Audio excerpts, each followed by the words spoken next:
get started with our little kind of Land Bank 101 presentation.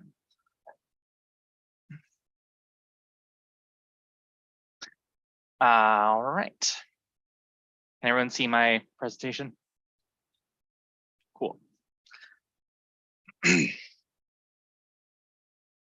So the Richmond Land Bank is an organization that is set up to deal with vacant, underutilized properties, specifically, for the most part, tax delinquent properties. The primary process that the city of Richmond uses to get rid of tax delinquent properties is to auction them. However, just 1 in 3 tax delinquent properties that have been auctioned between 2010 and 2017 have been significantly rehabilitated or developed. The remainder sit unimproved, unused, or vacant.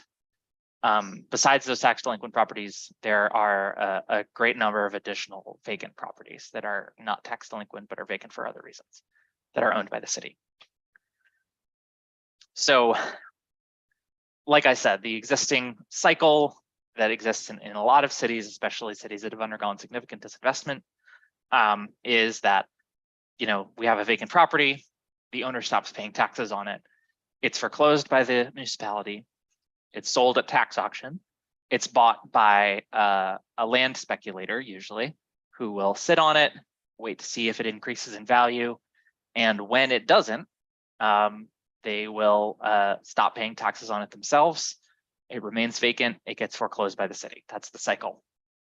What a land bank can do is come in after a property has been foreclosed or you know, once it's been declared surplus, take those properties from the municipality, clear title, you know, clear up any issues they have, and return them to productive use, you know, rehabilitate them into something that serves the community, whether that be housing, commercial buildings, you know, maintained green space in the form of a garden or a park or something like that.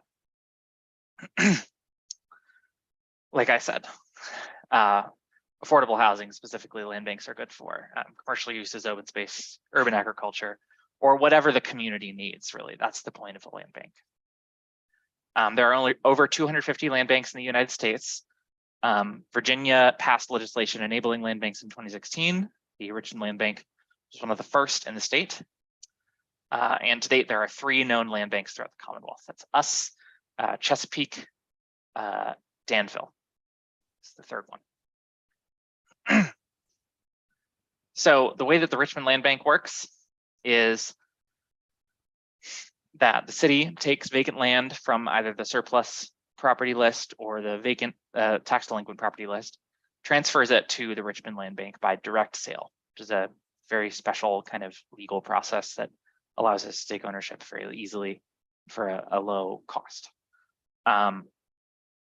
We then review properties with the Citizens Advisory Panel.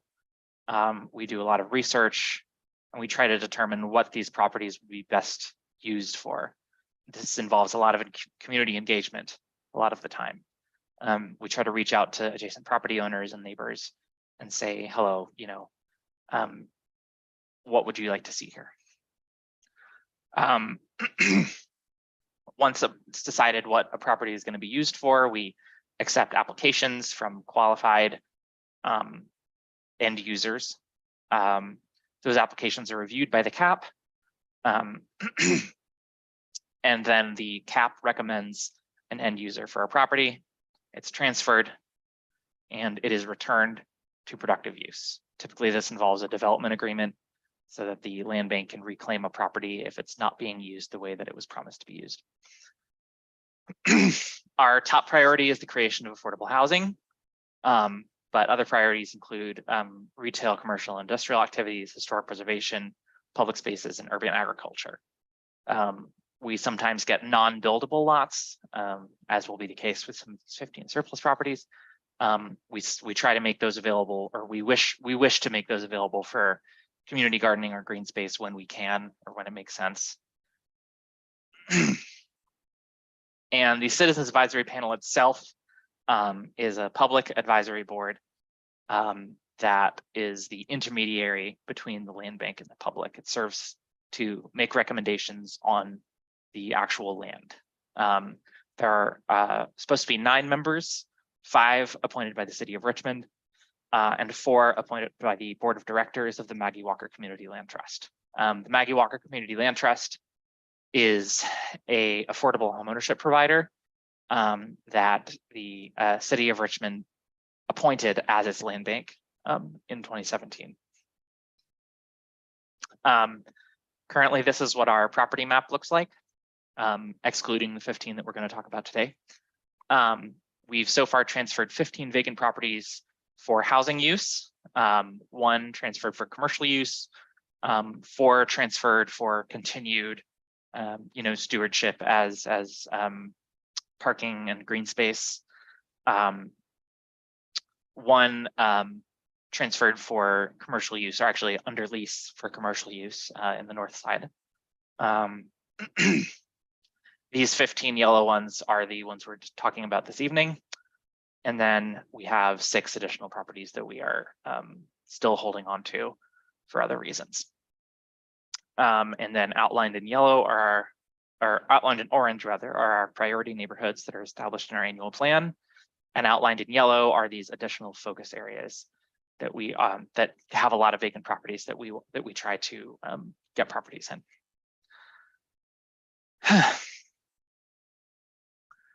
So, really quickly, I am going to switch over. I have a memo drafted up here regarding the 15 surplus properties. I don't think I shared it with the CAT members. I will share it with the CAT members right after we finish this meeting, just so you can have it. I'll also see about possibly putting it on the website. But just as a little bit of background, these surplus properties are part of an initiative by the city of Richmond to take a large amount of city-owned property and commit it to affordable housing somehow. This batch was deeded over to us in one kind of single deed in 2021 after being approved by City Council. And since then, we have been, doing a lot of due diligence.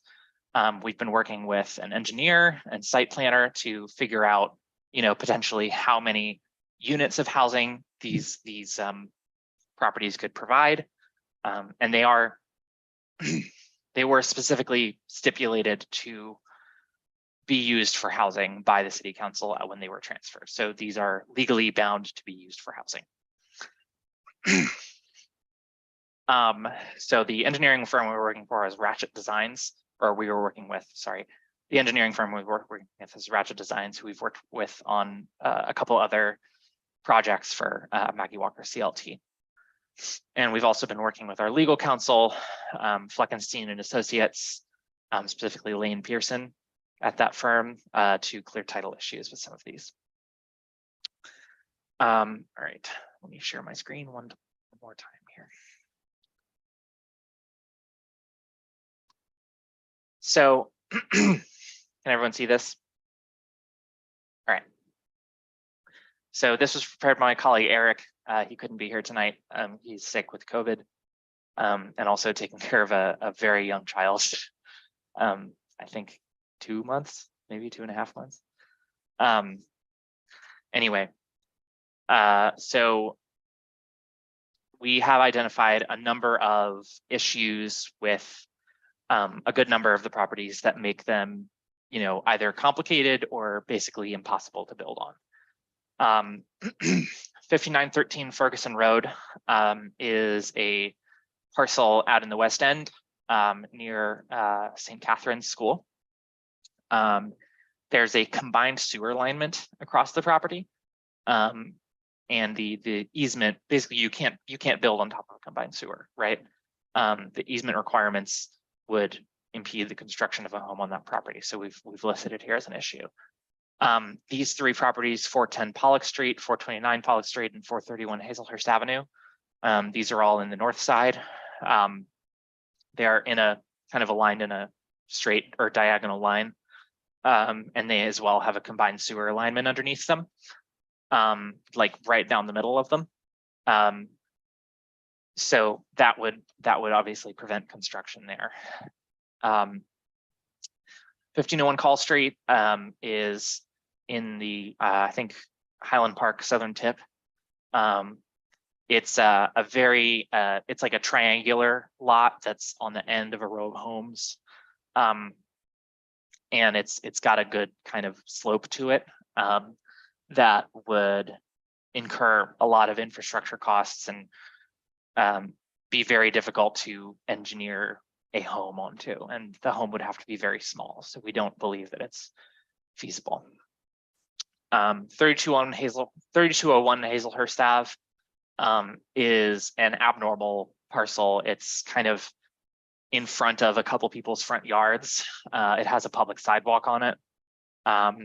There's no real way that we could turn this into a home of any kind currently. And then the final two, these don't have any engineering issues, but rather some ownership disputes, basically. 3602 Delaware Ave, the owner of the adjacent 3600 Delaware Ave has fenced in that property and believes that, or was led to believe that she had purchased that property when she purchased her home.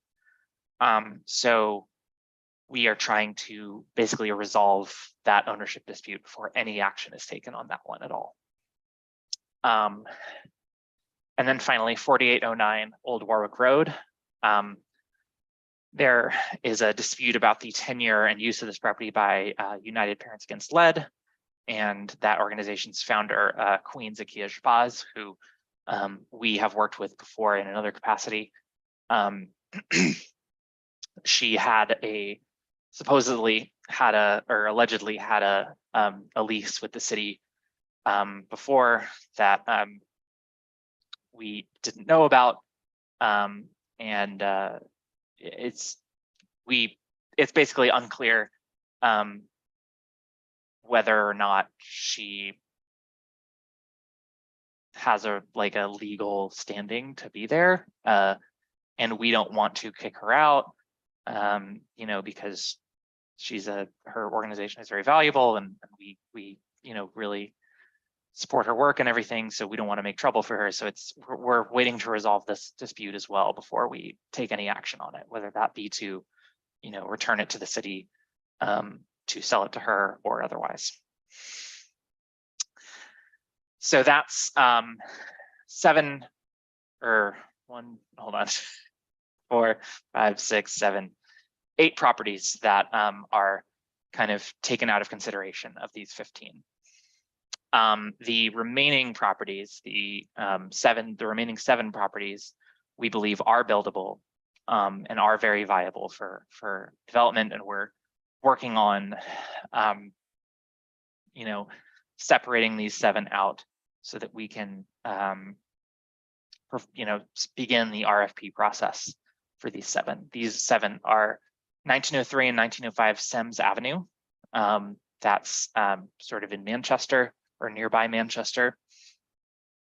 There is a slight topographical issue at the northern edge that will need to be addressed by the developer. There's a retaining wall.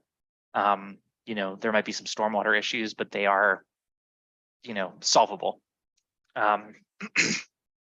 6101, 6109, and 6117 Forest Hill Avenue, also on south side. There's a research management area to the southeast, and a floodplain that the developer is going to have to be sensitive to, but it's definitely buildable. 3100 Alvis Avenue is in the north side. A majority of it is not developable because there's a stream running through it. It's a resource management area. We are planning on awarding it to a developer who would then work with the city to subdivide out the portion that could be built on, and then return the rest to the city's Department of Public Works or Parks and Recreation, or whatever the relevant department is. I'm not quite sure. And then 207 East Ladies Mile Road, also on the north side. Very little issue with this one. There's a 16-foot easement at part of the property fronting Hazelhurst Avenue, and a Dominion power line with guide wires will need to be repositioned, but that's really it. These 7 properties, we believe in total, could deliver a total of 22 units of affordable housing. We are requesting that the 6 properties that we don't believe to be buildable are returned to the city in some way. We're still trying to figure out how to do that. You know, we're talking to our lawyers, the city is talking to their lawyers, we're talking to each other. We will figure it out. These other 2, where there's ownership disputes, like I said, again, we are not going to take any action on those until those disputes are resolved. And then the only thing I have left to say about these 7 developable properties, excuse me, is that once again, like we discussed at the last CAT meeting and at the follow-up meeting that we had afterward, for these 7 properties, we will be requiring participation in the community land trust model if any homeownership units are built on them. So, you know, with 207 East Ladies Mill Road, for example, if the developer were to build a single family home, that home would be required to be permanently affordable through the CLT. The land would be owned in perpetuity by the Maggie Walker Community Land Trust. And there would be a ground lease that maintains the permanent affordability of it. For rental, there's no such requirement, but that requirement is there for homeownership projects. And once again, I will be sharing I will be sharing that memo with you, CAT members. I may put it on the website. I have to talk to my colleague about that, but yeah, that is what I have for you tonight. CAT members, do you all have any questions or comments about what we're talking about?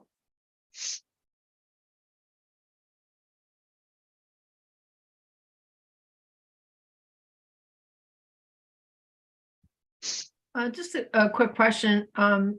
So are you guys going to be issuing the RFP for those 7 properties soon? We're going to be trying to. Okay. Yes. We want to get the kind of deed squared away. So like I had mentioned earlier, these 15 properties were deeded over to us on a single quitclaim deed from the city. So we are trying to basically, you know, separate them out and then deed those 6 non-buildable properties back to the city, and then begin the RFP process once we, you know, have everything squared away with that. Hoping to get that done, maybe January, maybe early February. You know, hoping to have some applications in time for the March CAT meeting, which I still need to get dates out to you all for those, but I'll deal with those after the meeting.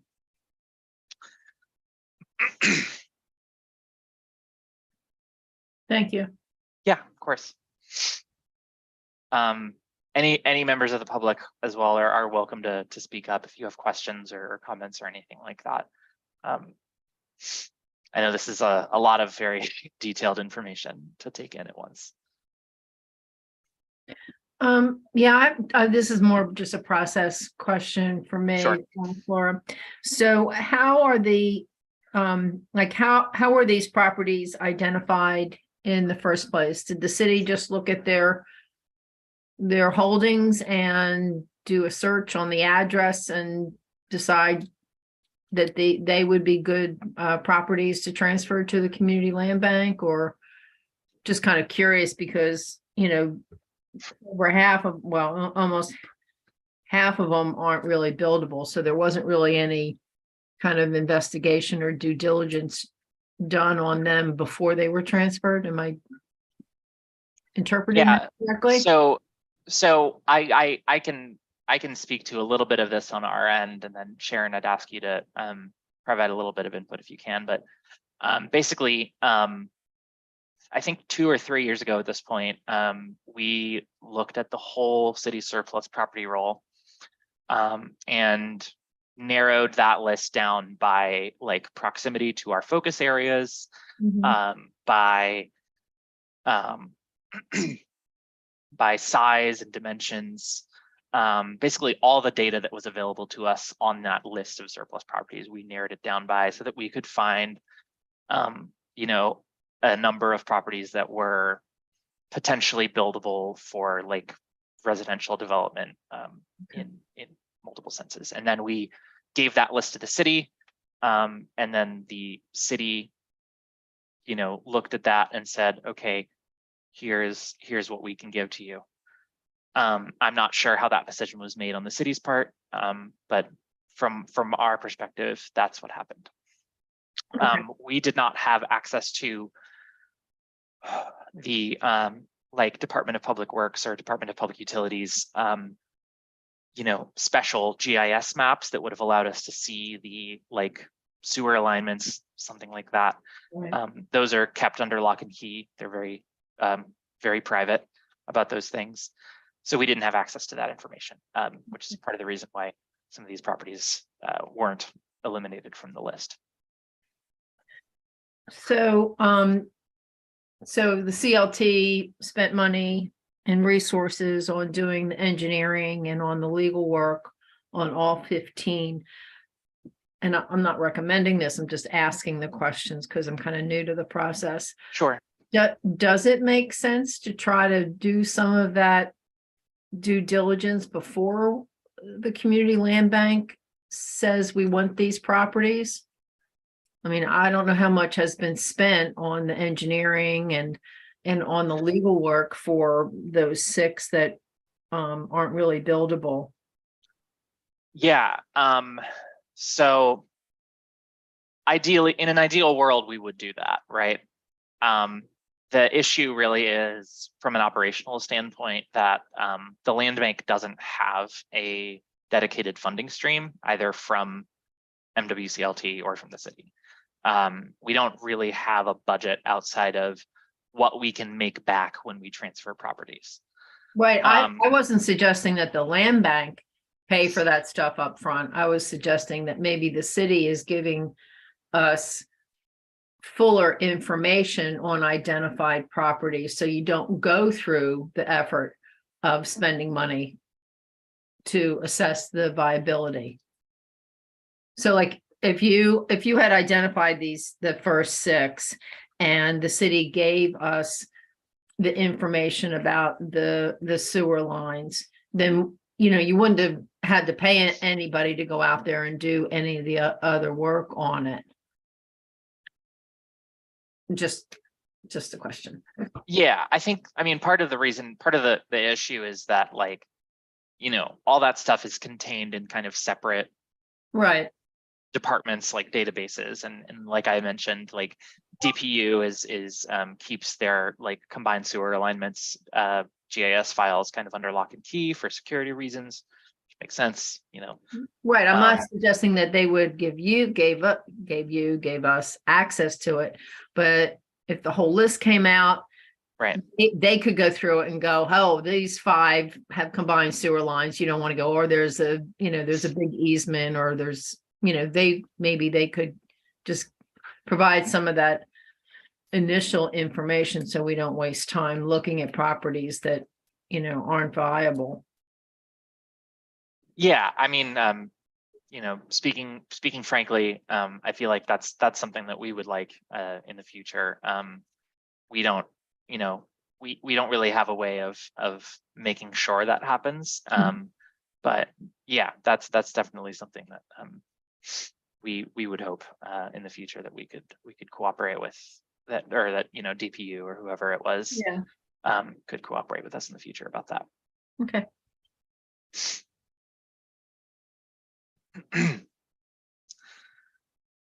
And just once again, addressing the, costs for all the engineering and everything. Like I mentioned, when we transfer these properties, we do take a transfer fee that helps us recoup our maintenance and research costs and everything like that, as well as an administrative fee.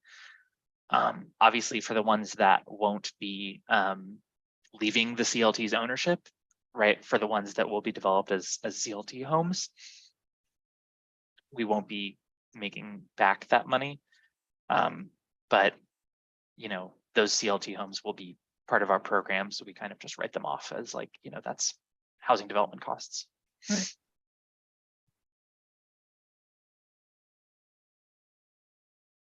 Thanks. Yeah.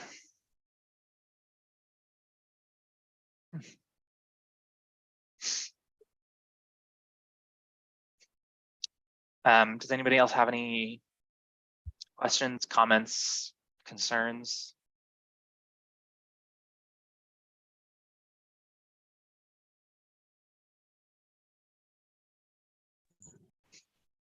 Well, thanks for the update, Flora. I appreciate it.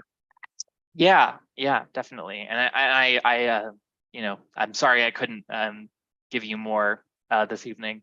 Like I said, we're going to try to nail down a timeline for the RFP process as soon as we can. We'll be publicizing that through the usual channels, through our email list with all of our pre-qualified applicants, and everything like that.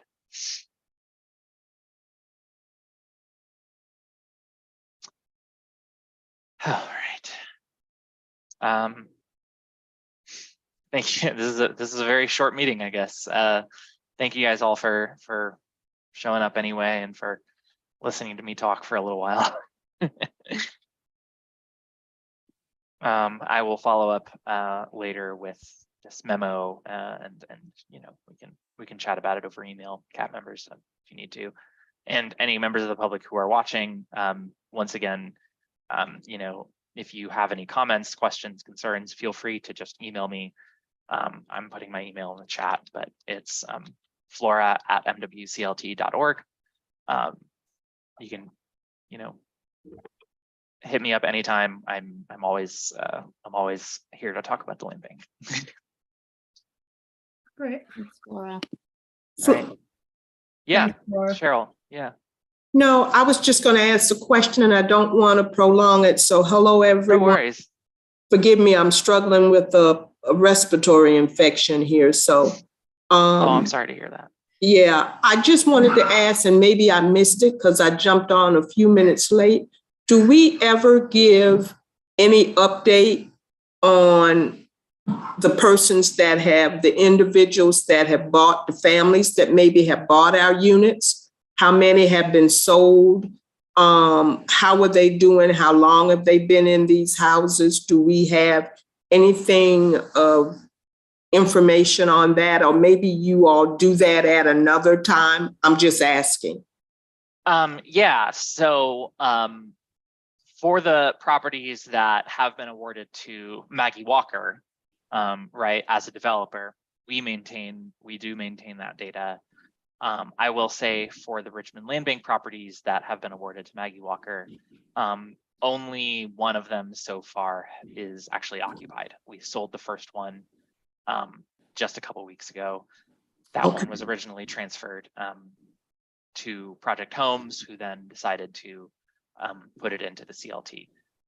So we're still very early on in this process in terms of the CLT, but for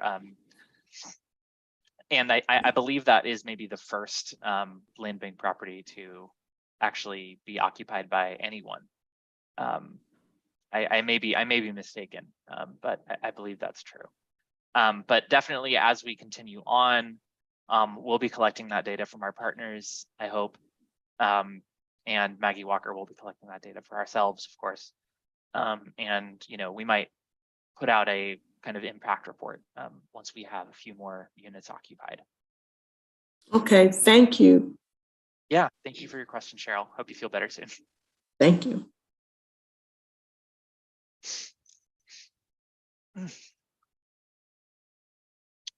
Right. Anything else we wanted to talk about?